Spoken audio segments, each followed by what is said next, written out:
어느 작은 마을에 이사를 온 가정이 있었는데 그 가정에 자녀가 2명 있었는데 둘 다 앞을 보지 못하는 시각 장애인이었다고 합니다.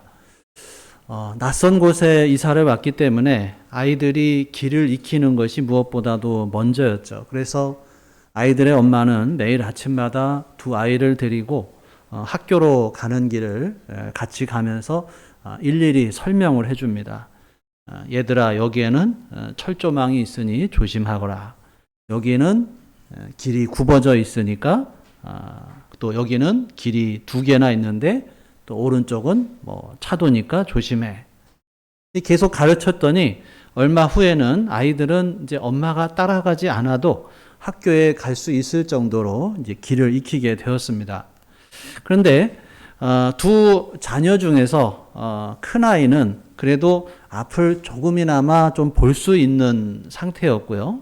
그리고 둘째 아이는 전혀 앞을 볼 수가 없는 상태였어요. 그런데 그러다 보니까 큰 아이는 자기가 조금이나마 볼 수 있다는 것 때문에 엄마가 하는 말을 소홀히 여기고 앞서 걸어가곤 했습니다. 그렇지만은 둘째 아이는 엄마가 하는 말을 마음 깊이 새겼어요. 왜냐하면 앞을 전혀 보지 못하기 때문에 엄마의 말이 어떻게 보면 생명이고 빛인 거죠. 근데 어느 날 아침에 갑자기 짙은 안개가 그 마을에 덮치게 됩니다. 약간의 시력이 있어서 때로는 엄마보다 앞서 걸었던 그 큰 아들은 안개가 덮치니까 조금도 걸을 수가 없는 거예요. 넘어지고 또 담장에 부딪히기도 하고. 그런데 둘째는 안개가 끼었든지 햇빛이 쨍쨍하든 아무 상관이 없는 거예요. 안개가 끼어 있지만 길이 환히 열려 있는 거죠. 안개로 보이진 않지만 마음속에 길이 있었기 때문에 전혀 문제가 되질 않았다라고 하는 것입니다. 여러분, 이 이야기에서 무엇을 느끼나요? 우리 인간의 대단한 착각 가운데 하나가 나의 능력 또 나의 지혜로 내가 살아가는 삶을 조금도 흐트러짐 없이 선택하며 살 수 있다라고 생각을 하는 것이에요. 여러분, 가만히 생각해 보세요. 나의 능력으로, 나의 지혜로 내가 살아가는 삶을 조금의 착오도 없이 이끌어 갈 수 있느냐라고 하는 것입니다. 우리가 이성적으로 생각하면 전혀 그럴 수가 없죠. 내가 원하는 대로 내 삶을 이끌어 갈 수가 없어요. 그런데 우리들은 그거를 자주 잊어버립니다. 그래서 내 마음대로 되지 않으면 어떻게 해요? 분노하고 짜증을 내고 화를 내고 합니다. 우리 그리스도인들도 어떻게 보면 그런 착각에 빠져 살기도 합니다. 내가 조금 알고 있는 것 때문에 또 내가 조금 알고 있는 어떤 성경의 지식이나 신앙의 지식을 가지고 마치 자신은 완벽한 신앙을 살 수 있는 것처럼 또 그렇게 생각하며 살아간다라고 하는 거예요. 앞서 말씀드린 이야기에서 큰아이는 자기한테 조금 남아있는 시력으로 엄마의 말을 주의하지 않아도 자기 스스로 길을 찾을 수 있다라고 자신을 하지만 안개가 끼는 변수가 생길 때는 내가 오히려 조금 안다고 생각하는 것 때문에 넘어지고 부딪힌다는 거예요. 그것이 우리 인간의 모습이다라고 하는 것입니다. 내가 조금 안다고 하는 그런 지식, 상식을 가지고 우리가 잘 살 수 있다라고 생각을 하지만 우리들의 삶에 변수가 생기고 또 고난이 닥치고 어찌할 바를 알지 못해 방황할 때는 그것이 소용이 없다라고 하는 거예요. 오히려 내가 아는 그 짧은 지식 때문에 더 큰 어려움에 빠지기도 합니다. 제가 대학을 다닐 때, 학교를 다닐 때 선배가 해줬던 지금도 잊혀지지 않는 말이 있어요. 세상에서 제일 무식한 사람, 제일 무서운 사람, 무식한 사람이 아니고 세상에서 제일 무서운 사람이 어떤 사람인지 아냐? 책 한 권 읽은 사람이래요. 무슨 얘기냐 하면 내가 아무것도 모른다라고 하는 사람은 어떻게 해요? 아무것도 내가 모르니까 가만히 있든지 아니면 다른 사람한테 물어봐요.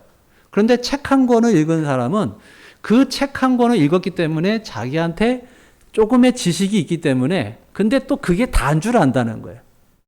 분명히 책 한 권의 지식이 있으면 그 지식에 보충하는 다른 책도 있을 것이고 또 그 지식을 반대하는 반대 의견을 제시하는 책도 있을 텐데 책 한 권만 읽은 사람은 그게 전부인 줄 안다는 거예요. 마치 신념처럼 돼가지고 그거 가지고 그게 전부인 것처럼 주장을 하고 그거 아니면 안 된다는 식으로 이렇게 나간다는 거예요. 그러니까 마찬가지죠. 내가 남들보다 좀 더 안다고 생각을 하는 사람은 하나님의 말씀도 무시하고 하나님의 음성도 들으려고 하지 않는다는 거예요. 그런 사람들은 인생에 폭풍이 몰아치고 거센 비바람이 몰아치고 앞이 보이지 않는 안개가 잔뜩 끼는 순간이 되면 어디로 가야 할지를 모르는 깊은 수렁과 진흙탕 속에 빠져든다는 거예요. 반대로 나는 아무것도 몰라 이런 생각을 하는 사람은 모든 것을 하나님께 맡기는 사람들은 평안할 때나 폭풍우가 몰아칠 때나 걱정이 없다라고 하는 것입니다. 사랑하는 여러분, 항상 겸손한 마음으로 겸손한 자세로 살아갈 수 있기를 간절히 바랍니다. 특별히 오늘 졸업을 하는 우리 졸업생들 이제 또 새로운 세상 또 새로운 곳으로 가게 되는데 항상 겸손한 자세로 책 한 권 읽은 그런 무서운 사람이 되지 말고 항상 나는 잘 모른다. 겸손한 마음으로 배우려는 자세를 가지고 더 많은 것을 받아들이는 그런 넓은 마음으로 넓은 자세로 살아갈 수 있기를 간절히 바랍니다. 자, 오늘 본문에 나오는 그 1절에 보면 요시야 왕의 아들 여호야김이라고 하는 왕이 나와요. 자, 이 왕은 유다의 18번째 왕이에요. 이 여호야김은 주전 609년 남유다 왕으로 즉위를 해서 11년 동안 통치를 합니다. 그런데 이 11년의 기간이 어떤 기간이냐? 남유다의 생사를 결정짓는 골든타임과 같은 시간이에요. 여러분, 골든타임이라는 말을 많이 들어보셨죠? 어떤 재난이라든지 아니면 응급 의료 상황이 발생을 했을 때 그 피해를 보존하고 생명을 보존할 수 있는 가장 중요한 시간이에요. 그 시간을 놓치면 재산을 다 잃을 수도 있고 또 사람을 살릴 수가 없게 되죠. 남유다에게도 골든타임이 있는데 그게 언제냐면 이 여호야김이 통치하던 주전 이 609년에서 597년까지 대략 한 11년의 시간인데요. 자, 이 여호야김 왕의 아버지는 요시야예요. 남유다를 통치하던 왕들 가운데 얼마 되지 않는 선한 왕 중에 하나였습니다. 그래서 하나님께서 요시야에 대해서 어떻게 평가를 하시느냐?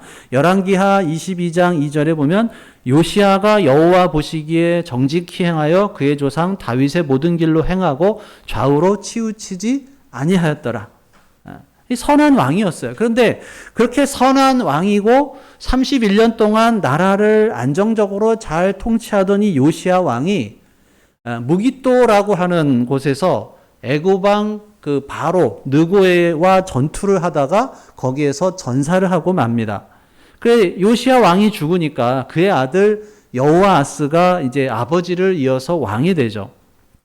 자, 그리고 무깃도 전투에서 요시야와 싸워서 이겼던 애굽이 남유다를 길들이기 위해서 어떻게 해요?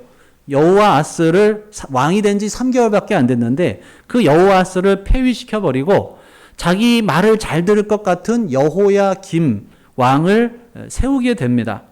자, 그러니까 여러분 여호야김은 누구 말을 잘 들어야겠어요? 애굽이 자기를 왕으로 세워줬으니까 당연히 애굽의 말을 듣지 않을 수가 없는 거죠. 애굽에게 잘못 보였다가는 아버지처럼 죽임을 당한다든지 아니면 자기 그 형이었던 여호아스처럼 왕의 자리에서 쫓겨날 수가 있는 거예요. 자, 그런데 문제는 그 여호야김 왕이 된 지 4년, 주전 609년에 일어나게 됩니다. 그 해에 유명한 갈그미스 전투라고 하는 것이 벌어지게 되는데 화면 한번 보여주실래요? 잘 보이실런지 모르겠습니다. 저 맨 위에 있는 데가 이제 갈그미스고 그리고 오른쪽에 있는 게 바벨론이고 아래쪽에서 이제 올라가는 게 애굽이에요. 그래서 이 갈그미스 전투, 그래서 이 오른쪽에 있는 바벨론이 아수르를 제압을 하고 그 세력으로 이제 갈그미스로 가서 전투를 하게 됩니다. 저기도 이제 요충지인데 거기에 위협을 느낀 애굽이 또 아수르 제국의 잔당들과 연합을 해서 저 위에 갈그미스라고 하는 곳에서 바벨론의 느부갓네살하고 전투를 벌이게 돼요. 그 전투에서 남유다는 어느 편을 들었겠어요? 네? 어디 편 들었겠어요? 네, 당연히 애굽 편을 들죠. 애굽이 지금 자기 왕으로 삼아줬으니까 여호야김이 애굽에 의해서 임명된 왕이니까 당연히 애굽 편을 들 수밖에 없어요. 그러니까 저 갈그미스 전투가 애굽의 승리로 끝나면은 딱 좋죠. 근데 어떻게 됐을까요? 그러기만 얼마나 좋았겠어요. 근데 느부갓네살이 이끄는 바벨론 제국의 승리로 끝이 나고 맙니다. 그래서 그 바벨론 제국이 갈그미스에서 승리를 하고 그러니까 그 기세를 몰아서 애굽 쪽에 가는 그 길목에 있는 유다까지 침공을 하게 돼요. 그게 이제 바벨론 제1차 침공인데요.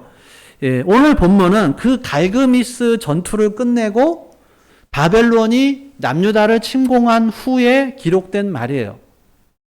그래서 오늘 본문의 시작인 예레미야서 36장 1절은 이렇게 말씀을 합니다. 같이 읽어보겠습니다. 시작. 유다의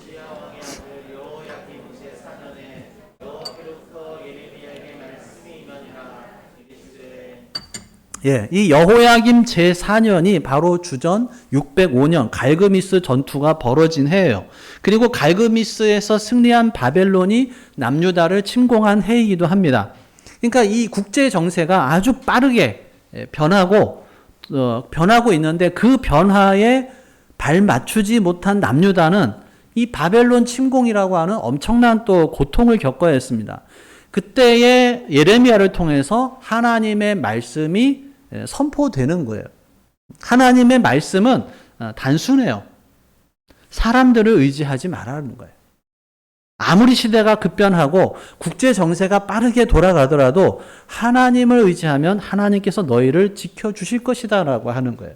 그리고 만일 너희가 애굽이나 바벨론 중에 하나를 선택해야 한다. 그러면 애굽 대신에 바벨론을 선택하라고 말씀을 하셔요. 하나님께서 당신의 심판을 이행할 도구로 사용되는 게 바벨론이라는 거예요. 바벨론을 들어서 하나님을 떠나고 하나님의 말씀에 순종하지 않는 남유다를 멸망시키겠다는 거예요. 그러니까 그 말이 여호야김 왕에게는 어떻게 들릴까요? 좋게 들리겠어요? 나쁘게 들리겠어요? 좋게 들려요? 나쁘게 들려요? 아리까리 하시나요? 자, 남유다 여호야김 왕은 지금 누구 편이에요? 바벨론하고 애굽 중에서 애굽 편이잖아요. 그런데 지금 예레미야가 외치는 말은 누구 편 들라는 거예요? 바벨론 편 들으라는 거예요. 그러니까 그 말이 좋게 들릴 수가 없죠. 귀에 거슬리는 거예요. 나는 애굽 편을 써야 되는데 왜 자꾸 바벨론 편을 쓰라는 거야?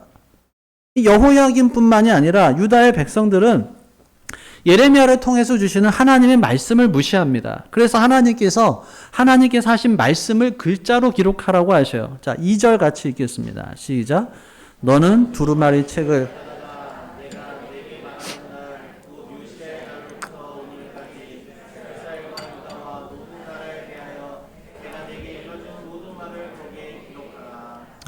하나님께서 이미 선포된 말씀을 다 기록하라고 말씀을 하셔요. 그 이유가 뭐냐면 첫 번째는 하나님께서 하신 말씀을 반드시 이루어진다 보여주기 위한 거예요. 여러분, 말이라고 하는 것은 시간이 지나면 잊혀지기도 해요. 그리고 왜곡되기도 합니다. 그런데 기록되어 있는 말씀은요, 오랫동안 간직할 수가 있고 말씀이 왜곡되지를 않죠. 말씀하신 대로 하나님의 말씀이 이루어집니다. 그런데 지금은 하나님의 말씀에 귀를 기울이지 않다가 나중에 그 말씀대로 되면 오히려 언제 그런 말씀 하셨어요? 이렇게 되물을 수도 있는 거예요.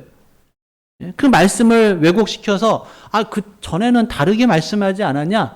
또 이렇게 얘기할 수도 있어요. 그러니까 그런 것을 미연에 방지하기 위해서 기록하라고 말씀을 하시는 거예요. 또 하나님의 말씀을 기록하라고 하는 또 다른 이유는 그 말씀 그대로 백성들 앞에서 선포하기 위함입니다. 말씀을 선포할 때도 역시 사람의 의도에 따라서 말씀을 가감할 수가 있어요. 때로는 권력자들의 압력 때문에 말씀을 넣기도 하고 뺄 수도 있고 변경할 수도 있습니다. 근데 하나님의 말씀을 가감하지 말고 그대로 선포하라는 거예요. 말씀이 입으로만 선포되면 그 자리에 있지 않은 사람은 그 말씀을 들을 수가 없죠. 누군가에게 전해 들어도 또 그 말씀이 그대로 전달되지 않을 수가 있어요. 오늘 제가 여기서 설교한 것을 여러분들이 다른 곳에 가서 가족들에게 가서 오늘 목사님이 이러이러한 설교를 했어. 그게 100% 그대로 전달이 되느냐? 전혀 그렇지가 않죠. 그래서 말씀을 두루마리에 기록을 해서 많은 사람이 읽을 수 있게 한 거예요. 그래서 예레미야가 이 바룩으로 하여금 하나님의 말씀을 기록하게 합니다. 뒤에 있는 게 이제 예레미야고 앞에 있는 게 이제 바룩인데, 그래서 바룩을 통해서 두루마리에 기록된 말씀이 여호야김 왕의 귀까지 들어가요. 그게 이제 오늘 앞에 배경인데요. 자, 그러면 그 말을 전해 들은 여호야김 왕은 어떻게 하느냐? 그 두루마리를 직접 가져와서 자기 앞에서 그 말씀을 읽게 합니다. 그런데 두루마리를 가져와서 왕 앞에 읽을 때 왕이 그 말씀을 듣고 어떤 반응을 보였느냐? 여호야김은 아버지 요시야하고는 달랐어요. 자, 요시야는 어땠냐면 성전을 수리하던 중에 모세의 율법책에 기록된 말씀이 발견이 됐어요. 그래서 그 말씀을 들을 때 요시야는 어떻게 했느냐? 자기 옷을 찢고 회개를 했어요. 그리고 하나님 말씀 앞에 회개한 요시야에게 하나님께서 말씀을 하셔요. 역대하 34장에 보면 그러므로 내가 내게 너의 조상들에게 돌아가서 평안히 묘실로 들어가게 하리니 내가 이곳과 그 주민에게 내리는 모든 재앙을 내가 눈으로 보지 못하리라. 그러니까 하나님의 말씀을 듣고 회개한 요시야에게 재앙을 내리지 않겠다라고 말씀을 하신 거예요. 그러니까 요시야 왕이 하나님의 말씀을 듣고 회개를 한 결과 이스라엘 백성들은 재앙을 피할 수가 있었다는 거죠. 그런데 요시야의 아들인 여호야김은 그렇지가 않았어요. 말씀을 들을 때 하나님의 말씀을 무시합니다. 그래서 23절을 보면 같이 읽어볼까요? 시작.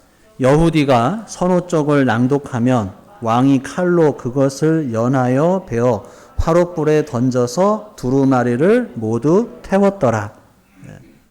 다음 화면이 이제 그런 장면이죠.